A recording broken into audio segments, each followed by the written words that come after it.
Another day in my life as a multitasking mom. Pagising sa umaga, ayan, init ng tubig. Palibasa wala kaming airpot at wala kaming thermos. Ganyan kami magkape, kalahating mainit, kalahating malamig para mabilis lang mainom.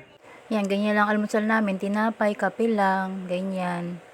Shoutout nga pala kay Ate Gina dun sa nagsusupply ng tinapay sa amin. More tinapay to come, Ate Gina!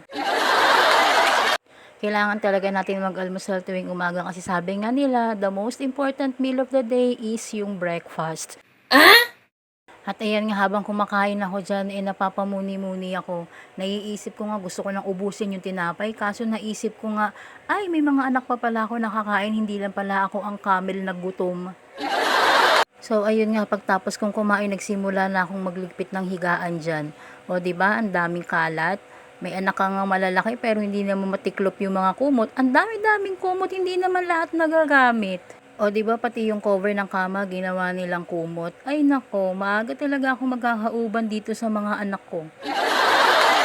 Sabi ko nga dyan, tulungan ako magligpit dahil napakarami kong titiklopin ng mga kumot na hindi naman nila ginagamit kapag sila ay natutulog. Pero para mga walang naririnig, mga bingi-bingihan lang talaga. Mga kabataan talaga ngayon kahit mga naririnig ng mga sinasabi ng magulang, mga wala lang, mga patay malisya lang, kibit balikat. Ayan, pagkatapos nga yan, inagwalis-walis na ako dyan. Hay, nako, daming alikabok, nakakainis tingnan yung bahay na maraming alikabok. O siya, hanggang dito na lang, babush!